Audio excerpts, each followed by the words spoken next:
So ayun mga boss, magandang hapon po sa inyong lahat. Welcome po dito sa aking YouTube channel. Ayan, Webes ngayon mga boss, wala akong pasok. Ayan, nandito po ako sa bahay ngayon. At wala pa akong ligo mga boss. Ayan, pero mabango pa rin. Ayan, meron po tayong update. So ito, ang tagal na po nito mga boss ha. Ang update na to, May 9 pa to mga boss, bago yung birthday ko ng May 10. Kasi sabi ko mag-update kayo, Meta, ng May 9. Huwag nyong i-update sa May 10 kasi birthday yung May 10, hindi ko mababasa yan. Kaya yon, May 9 nag-update yung Meta, then May 10 birthday ko. Yan, wala lang na ano ko lang, na-share ko lang. So nag-update po sila. Ayan.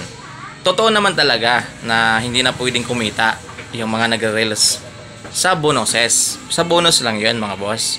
Ayan, tinanggal muna nun yung bonus pansamantala. Pero yung ads on reels nandun pa rin, pero kailangan ma-meet mo pa rin yung requirements nila na 5,000 followers at 60,000 minute viewed. Yan, yun yung requirements para magka-ads on reels ka ha. Tandaan niyo po, yun yung requirements ni Meta. Yan, sa mga nagre-reels dyan. So, nung time kasi na yun, nung nag-update sila, tinanggal nga talaga yung bonuses. So, hindi na po tayo nakakatanggap na ng bonus. So, yung sa atin lang doon, kung monetize yung channel natin, ay yung ads on reels. So, marami kasing lumalabas na fake news na hindi na doon nagbabayad si Meta sa kanyang mga content creator dito sa Facebook Reels. Hindi po yung totoo mga boss. Yan, mga ano lang po yan, mga haka-haka lang po yan. Yan po yung mga content creator na hindi nagbabasa ng buo. Yan yung binabasa nila 5% lang doon sa update.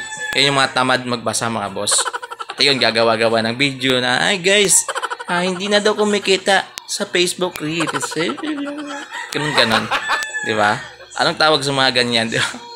So, ayan, sa mga nagre-reels dyan, tuloy-tuloy lang po kayo ha. Yan. Huwag po kayong magpapaniwala dito sa mga fake news na to.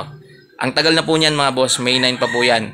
So, ngayon lang po ako nakagawa ng video about dyan. Kasi marami nagko-comment doon sa ginawa kong video na yun na, hindi na daw nagbabayad si Meta para sa mga content creator sa Facebook Reels. Hindi po yun totoo mga boss. Mas lalo pa nga nag-expand ngayon yung Facebook Reels. Mas pinalawak pa nga nila mga boss. Mas marami na tayong chance. Mas marami na tayong pagkakataon na kumita mga boss. Kasi sobrang dami na ngayong nagre-reels mga boss. Alam nyo yan. Kahit yung kapitbahay mo na puro kaliwa yung paa nagsasayaw na. Diba? Kahit yung kakilala mo na hindi nagluluto, ngayon cook na. O, diba? So, ngayon pa ba na sobrang dami nang nagre-reels? Diba? So, wag po kayong magpamaniwala doon mga boss. Tuloy-tuloy lang po kayo. Yan, sa ginagawa nyo. Masaya kayo sa ginagawa nyo, diba? Pagpatuloy nyo. Then, kung kikita man kayo, maganda. Diba? So, at least, nagiging pain reliever natin. Anong pain reliever? Nagiging stress reliever natin yung paggawa ng video. Kagaya nito, simple lang, parang nag-uusap lang. Diba? So, wag po kayong magpapaniwala mga boss sa mga fake news. Mas maganda na magbasa kayo.